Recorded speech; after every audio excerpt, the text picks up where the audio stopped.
নমস্কাৰ, আজি আমি আলোচনা কৰিম মানৱ নিৰাপত্তা অৰ্থাৎ হিউমেন সিকিউৰিটি। মানৱ নিৰাপত্তা কি হয়? ৰাষ্ট্ৰ এখনক নিৰাপত্তাতকৈ যেতিয়া মানুহৰ নিৰাপত্তাৰ ওপৰত গুৰুত্ব দিয়া হয় তাকে মানৱ নিৰাপত্তা বুলি কোৱা হয়।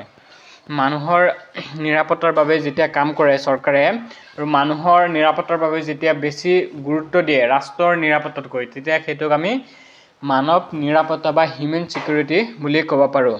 হিউমেন সিকিউৰিটি বা মানৱ নিৰাপত্তা দুই প্ৰকাৰৰ। এটা হৈছে পৰম্পৰাগত নিৰাপত্তা ট্ৰেডিশ্যনেল সিকিউৰিটি, হিউমেন সিকিউৰিটি, আৰু এটা হৈছে অপৰম্পৰাগত নিৰাপত্তা, নহয় জানো? গতিকে পৰম্পৰাগত আৰু ট্ৰেডিশ্যনেল আৰু মডাৰ্ণ, গতিকে দুইটা বেলেগ বেলেগ। ইয়াৰ পাৰ্থক্য আমি ধুনীয়াকৈ চাম। মানে 1990sৰ আগত ৰাষ্ট্ৰ নিৰাপত্তাৰ ওপৰত অধিক গুৰুত্ব দিয়া হৈছিল, কিন্তু 1990sৰ পিছত ৰাষ্ট্ৰ নিৰাপত্তাতকৈ মানৱ নিৰাপত্তাৰ ওপৰত অধিক গুৰুত্ব প্ৰদান কৰা হৈছে।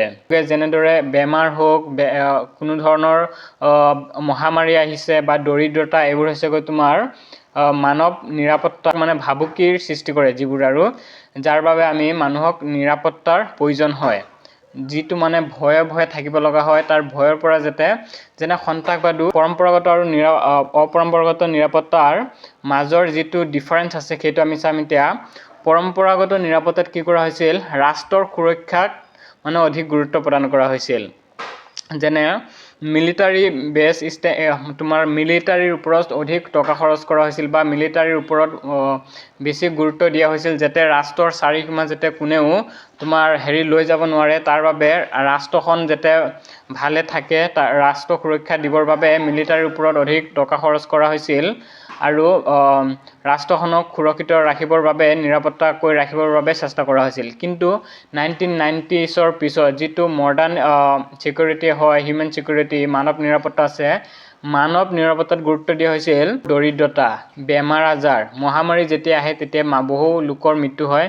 যেনে কৰোণা ভাইৰাছ যেতিয়া আহিছিল তেতিয়া বহু লোকৰ মৃত্যু হৈছিল, আৰু মানুহে দৰিদ্ৰতাত ভোগে বহু লোক। এতিয়াও সেই দৰিদ্ৰতাৰ পৰা কেনেকৈ উলিয়াই আহিব পাৰি, মানুহে যাতে এসাঁজ ভাত খাবলৈ পায়, এইবোৰ যাতে এনেদৰে যাতে নিৰাপত্তা দিব পাৰি তাৰ ওপৰত গুৰুত্ব দিয়া হৈছে। আৰু যিটো পৰম্পৰাগত ট্ৰেডিশ্যনেল হিউমেন সিকিউৰিটিৰ কনচেপ্ট হয়, সেইটো বহুত তোমাৰ ঠেক হয়। গতিকে মানে সেইটো ইমান নহয়, বহল নহয়, বিস্তৃত নহয়, সেইটো ঠেক, কেৱল ৰাষ্ট্ৰখনক সুৰক্ষা প্ৰদান কৰিব লাগে। কিন্তু যিটো তোমাৰ হিউমেন সিকিউৰিটি হয়, মানৱ নিৰাপত্তা, অপৰম্পৰাগত নিৰাপত্তা, ইয়াতে কিন্তু ইয়াৰ কনচেপ্টটো বহুত বহল হয়, ব্যাপক হয়। ইয়াতে মানুহৰ দৰিদ্ৰতাৰ পৰা, মহামাৰীৰ পৰা, সন্ত্ৰাসবাদীৰ পৰা, সকলো ফালৰ পৰা মানে সুৰক্ষিত কৰিবলৈ চেষ্টা কৰা হয় আৰু গুৰুত্ব দিয়া হয়। আৰু পৰম্পৰাগত নিৰাপত্তাত কি হৈছিল? দেশখনক বচাবলৈ কেৱল তোমাৰ গুৰুত্ব দিছিল, মিলিটাৰীৰ ওপৰত বেছি গুৰুত্ব দিয়া হৈছিল। কিন্তু নন মিলিটাৰী ফ'ৰ্চৰ ওপৰত বেছি গুৰুত্ব দিয়া হৈছে অপৰম্পৰাগত। ইয়াত মিলিটাৰীয়ে বচাব নোৱাৰে, যেনে পৰিৱেশ প্ৰদূষণ, সন্ত্ৰাসবাদ, মহামাৰী, দৰিদ্ৰতা আদি। পৰিৱেশ প্ৰদূষণ এটা জ্বলন্ত সমস্যা হৈ উঠিছে, আৰু বানপানীয়ে মানুহক অধিক দুৰ্বল কৰি পেলাইছে, আৰু দৰিদ্ৰতা নিৰ্মূল কৰিবলৈ চেষ্টা কৰা হৈছে।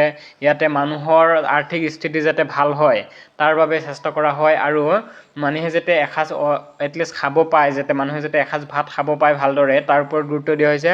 আৰু লগতে মানুহে ভয়ে থাকিব লগা হয় সন্ত্ৰাসবাদৰ পৰা।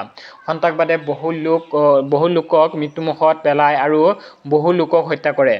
য'ত আমি ভয়ে থাকোঁ আৰু তাতে আমাক নিৰাপত্তাৰ প্ৰয়োজন হয়। এইটো হৈছে অপৰম্পৰাগত নিৰাপত্তাৰ কনচেপ্ট আৰু পৰম্পৰাগত আৰু অপৰম্পৰাগত নিৰাপত্তাৰ মাজৰ পাৰ্থক্য। অপৰম্পৰাগত নিৰাপত্তাৰ বিভিন্ন দিশ আছে। তোমাৰ অৰ্থনৈতিক দিশ, মানুহক স্বাৱলম্বী কৰিব লাগিব, মানুহে যাতে আৰ্থিক ফালৰ পৰা সুৰক্ষিত হয় তাৰ বাবে গুৰুত্ব দিব লাগিব। ইয়াৰ আৰু কিছুমান ভাগ আছে, আমি আলোচনা কৰিম। সেইবোৰ হ'ল খাদ্যৰ নিৰাপত্তা, হেল্থ সিকিউৰিটি অৰ্থাৎ শৰীৰৰ সুস্থতাৰ বাবে নিৰাপত্তা, পৰিৱেশ নিৰাপত্তা, তাৰপিছত পাৰ্চনেল ব্যক্তিগত নিৰাপত্তা, আৰু আছে পলিটিকেল সিকিউৰিটি অৰ্থাৎ আমি অৰ্থনৈতিকভাৱে উপাৰ্জন অধিকাৰ, অৰ্থনৈতিক নিৰাপত্তা নথকাৰ বাবে মানুহে বেয়া দিশ নিৰ্বাচন কৰে। কাম কৰাৰ আৰু ইনকাম কৰাৰ সুবিধা লাগিব, প্ৰয়োজনীয় বস্তুবোৰ যাতে ফুলফিল কৰিব পাৰোঁ।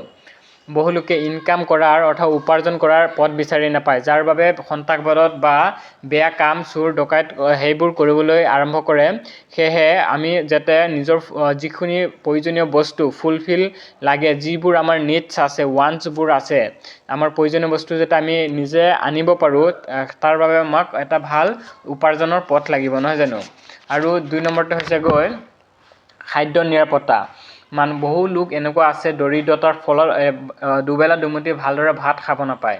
গতিকে সেইসকলে কিহৰ নিৰাপত্তাত ভুগি আছে? তেওঁলোকে খাদ্যৰ নিৰাপত্তাত ভুগি আছে। তেওঁলোকে এসাঁজ ভাত ভালদৰে খাবলৈ নাপায় দিনটোৰ ভিতৰত। গতিকে তেওঁলোকক আমি খাদ্যৰ যোগান ধৰে চৰকাৰে, যেনেদৰে বিনামূলীয়া চাউল প্ৰদান কৰে, এসাঁজ ভাত যাতে ভালদৰে খাব পাৰে মানে নিৰাপত্তা প্ৰদান কৰিবলৈ চৰকাৰে চেষ্টা কৰে। তাৰপিছত আছে হেল্থ ছিকিউৰিটি, তোমাৰ শৰীৰৰ নিৰাপত্তা। আমি যেতিয়া ইনকাম ভালদৰে নাথাকিব, তেতিয়া আমি গভৰ্ণমেণ্ট হস্পিটেলত যাব লাগিব। হয়তো তাত ভালদৰে চিকিৎসা নহ'বও পাৰে, কিন্তু আমি প্ৰাইভেট হস্পিটেলত যদি লৈ যাওঁ, তাত কিন্তু ভাল চিকিৎসা হ'ব। তাৰ বাবে আমাক লাগিব টকা, নহয় জানো? অৰ্থনৈতিকভাৱে আমি মানে সুচল হ'ব লাগিব, তেতিয়াহে আমি প্ৰাইভেট হস্পিটেলত লৈ যাব পাৰিম, তেতিয়াহে আমি ভাল চিকিৎসা লাভ কৰিম। তাৰ সুবিধা আমাৰ থাকিব লাগিব, তেতিয়া আমি নিৰাপত্তা বুলি নিজকে ক'ব পাৰিম। তাৰপিছত আহিছে গৈ পৰিৱেশগত নিৰাপত্তা। পৰিৱেশগত নিৰাপত্তাত ইয়াত সকলোৱে ভোগে। আমি যিটো গেছ অক্সিজেন গেছ উশাহ নিশাহ লৈ আছোঁ, সেইটো তোমাৰ একদম মুক্ত নহয়, মানে একদম ক্লিন নহয়। সেইটো তোমাৰ বহুত বীজাণু থাকে বা তোমাৰ বহুত প্ৰদূষিত হয়, পলিউটেড। গতিকে সেইবোৰে আমাৰ বহুত দেহৰ ক্ষতি কৰে। ইয়াৰ পাছত আছে পাৰ্চনেল ছিকিউৰিটি। পাৰ্চনেল ছিকিউৰিটি যাতে আমি নিজক ৰাখিব পাৰোঁ, আমাৰ পাৰ্চনেল ইনফৰমেশ্যন যাতে কোনেও মানে পাই নাযায়, সেইটো আমি নিৰাপত্তাত ভুগোঁ। যেনেদৰে আজিকালি ডিজিটেল যুগ, আজিকালি চবেই ফোন ইউজ কৰে, মানুহৰ হেক কৰি কিনে মানুহৰ তোমাৰ যিটো পাৰ্চনেল ইনফৰমেশ্যন লৈ লয়, সেইটো এটা হৈছে গৈ, তাৰ বাবে আমি ভয়ে থাকিব লগা হয়, যাৰ বাবে আমাক নিৰাপত্তাৰ প্ৰয়োজন। গতিকে আজিৰ ভিডিঅ'টো ইমানেই আছিলে। Thank U.